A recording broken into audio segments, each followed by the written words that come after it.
Organización del sistema nervioso. A continuación hablaré sobre algunas estructuras anatómicas del cerebro. El cerebro tiene origen de células madre multipotenciales, también llamadas células germinales. A medida que se desarrolla el embrión, estas células madre darán origen a células precursoras, que a su vez formarán a los tipos primitivos del sistema nervioso denominados blastos. Como podemos observar, algunos blastos darán origen a las neuronas, mientras que otros se transformarán en la neuroglía, las cuales adoptan diferentes formas para más tarde convertirse en el cerebro adulto. Se pueden diferenciar algunos tipos de neuronas y de neuroglía. En cuanto a los tipos de neuronas, encontramos neuronas sensitivas, neuronas del cerebro y neuronas motoras. Las neuronas sensitivas son bipolares, están compuestas por una dendrita a un lado y un axón en el otro, y son las más simples. Las neuronas del cerebro se caracterizan por tener muchas dendritas con varias ramificaciones y un solo axón. Las neuronas motoras, al igual que las neuronas sensitivas y las neuronas del cerebro, están compuestas por un solo axón y se encargan de enviar la información desde el cerebro y la médula espinal hacia los músculos. En cuanto a los tipos de células neurogliales, cada una cuenta con características y funciones específicas, entre los cuales podemos destacar los siguientes. Las células ependimarias, quienes cumplen la función de segregar líquido encefalorraquídeo. Los astrocitos cumplen funciones de nutrición y sostén. Las células microgliales cumplen funciones defensivas. Los oligodendrocitos forman la mielina que rodea los axones. Y las células de Schwann envuelven los nervios periféricos para formar mielina. En el siguiente gráfico se presenta un corte frontal del cerebro en el cual se puede observar la parte exterior de un color grisáceo, es decir, la sustancia gris, la cual está compuesta por capilares sanguíneos y cuerpos celulares. La sustancia blanca se encuentra adyacente al borde de la sustancia gris y esta está formada por axones recubiertos por lípidos, los cuales le brindan el color blanco.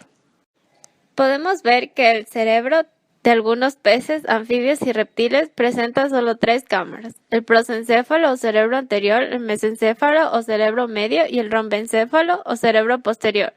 En cuanto a los mamíferos, se presentan 2 cámaras más: el telencéfalo, el diencéfalo que incluye al hipotálamo, el metencéfalo que incluye el cerebelo y el mielencéfalo.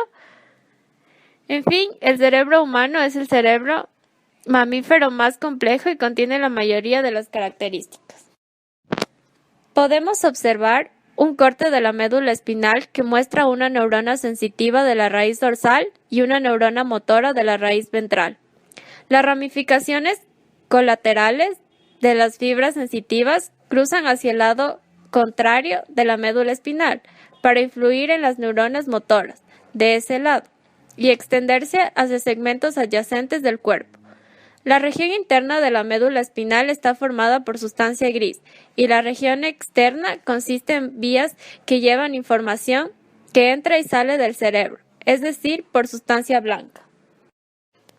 El tronco encefálico puede dividirse en 3 partes: el diencéfalo, el cerebro medio y el cerebro posterior. El diencéfalo está formado por el tálamo, el epitálamo y el hipotálamo. El tálamo está compuesto por núcleos. Cada uno de estos se proyecta en una área específica de la neurocorteza. En la siguiente imagen se observa la relación entre los núcleos talámicos y las diferentes áreas de la neurocorteza, hacia las cuales se proyecta. Las flechas indican las aferencias y las eferencias del tálamo. En conclusión, podemos decir que casi toda la información que recibe la corteza se transmite inicialmente a través del tálamo. En cuanto al epitálamo, podemos encontrar la glándula pineal encargada del ritmo cardíaco. Y por último, el hipotálamo está compuesto por 22 pequeños núcleos que forman un sistema de fibras y por la glándula hipófisis, que participa en aspectos como la alimentación y la conducta sexual. El cerebro medio está formado por el tecnum y el tegmentum. El tecnum está formado por los colículos superiores que forman la parte anterior y los colículos inferiores que forman la parte posterior. El cerebro posterior. Aquí se encuentra el sistema vestibular, del cual depende el equilibrio y la orientación, y el cerebelo, el cual es necesario para la coordinación de los movimientos. El cerebelo posee una corteza que contiene sustancia gris y sustancia blanca, y núcleos subcorticales.